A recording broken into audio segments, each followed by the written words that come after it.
and voice of Africa.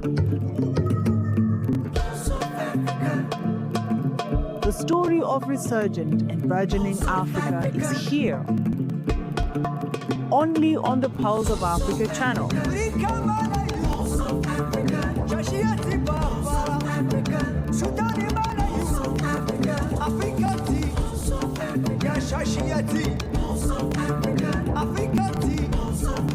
Pulse of Africa, the face and voice of Africa.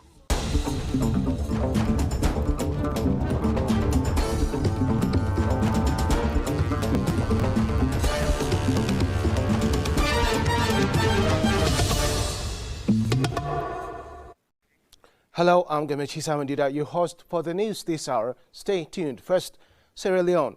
Sierra Leone's President Dr. Julius Maada Bio commissioned the first phase of Taf Salone Micro City, the country's inaugural modern, smart and green urban development. The project, a public-private partnership with Taf Africa Global, features 1,100 affordable luxury homes in its initial phase, targeting young professionals, seniors and the diaspora. It addresses Sierra Leone's housing shortage as part of a commitment to deliver 5,000 units. When complete, the micro-city will include shops, markets, schools, health facilities, places of worship, police and fire services and reliable water and electricity. President Bio praised the rapid progress achieved in under 36 months and reaffirmed his government's support for private sector collaborations to drive development and job creation.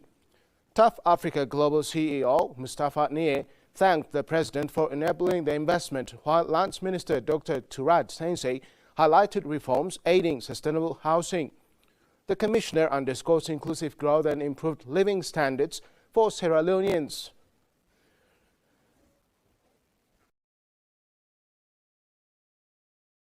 Angola has unveiled a new national connectivity hub designed to widen access to communication services through the AngoSat2, with a focus on supporting startups, internet service providers and telecommunications operators serving remote and undeserved areas, reported Space in Africa. The facility was inaugurated by the National Space Program Management Office, GGPEN, at the Satellite Control and Mission Center in Funda.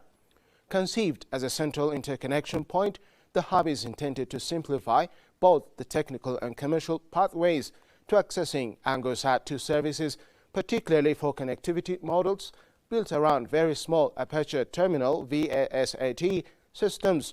By offering direct access to the satellite's capabilities, the hub aims to accelerate the rollout of connectivity solutions in regions where terrestrial infrastructure is limited or non-existent. GGPEN General Manager Dr. Zolana Zhao said the initiative is designed to reduce entry barriers for smaller players by lowering technical complexity and streamlining commercial processes, enabling faster project deployment and broader network expansion. The move reinforces the Angolan state's commitment to democratizing access to telecommunications by making AngoSat2's capacity available in a more straightforward and transparent way to startups and telecom operators alike.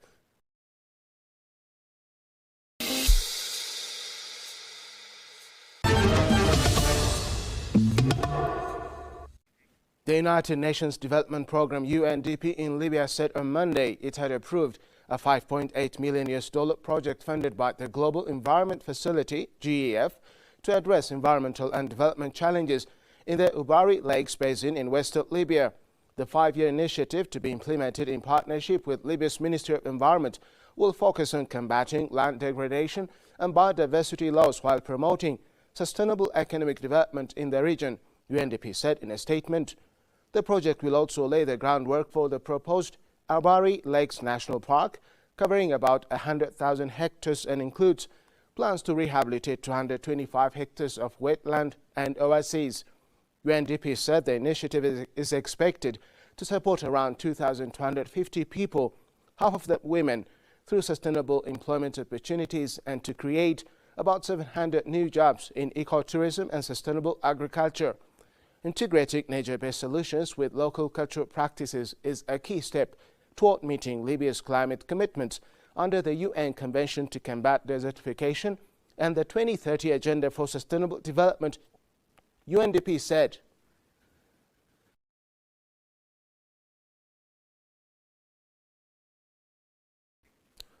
RIGHTS signed a memorandum of understanding with the government of Botswana to support the development and modernization of the country's transport infrastructure. The MOU was signed with Botswana's Ministry of Transport and Infrastructure. The partnership aims to strengthen railway and transport systems through the use of advanced technologies, global best practices and capacity building programs. Under the agreement, RIGHTS will provide technical support for railway modernization, including supply of rolling stock, commissioning, repair, operations and maintenance services and workshop upgrades. The collaboration will also extend to infrastructure projects across highways, bridges, airports and buildings. RIGHTS will additionally offer training programs, knowledge-sharing initiatives and quality assurance services such as third-party inspections and acceptance testing. The scope also includes deployment of IT solutions like integrated train operators and passenger management systems.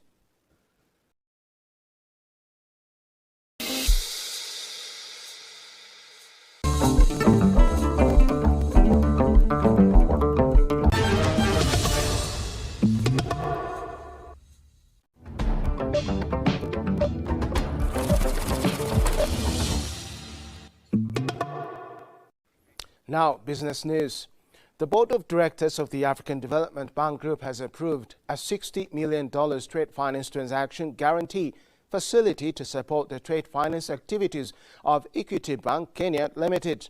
The facility will enable Equity Bank to provide guarantees of up to 100% to confirming banks for non-payment risks arising from the confirmation of letters of credit and similar trade finance instruments that it issues in Kenya. The facility will provide much-needed import trade finance requirements to small and medium-sized enterprises, SMEs, and local corporates in Kenya. It will also support intra-Africa trade, thus directly contributing to the successful implementation of the African Continental Free Trade Area agenda. Lamin Drema from the African Development Bank said supporting trade is a key priority as trade finance drives Africa's economic growth and regional integration. The bank is pleased to partner with Equity Bank to achieve this.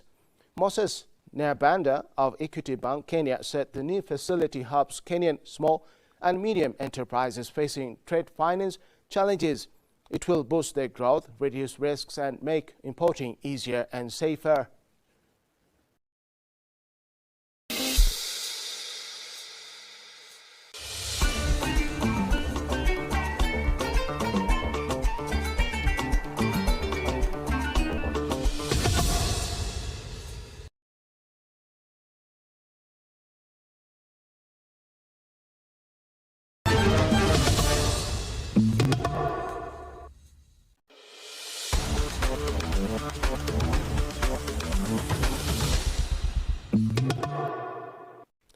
Finally, sports.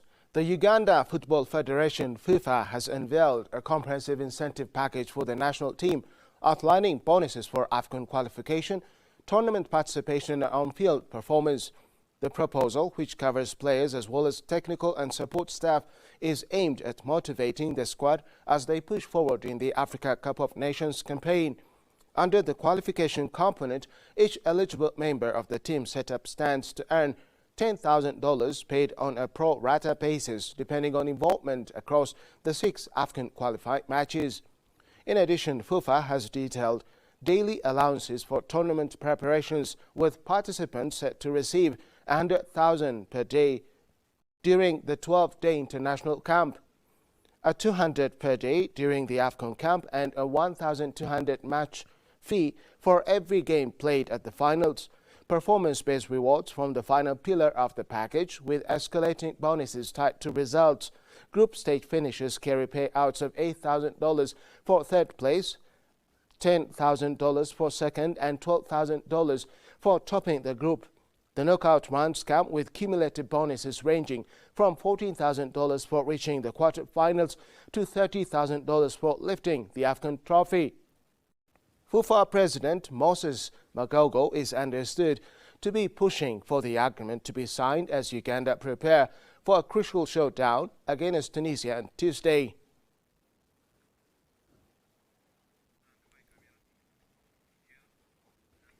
Now let's take a look at the weather conditions across Africa.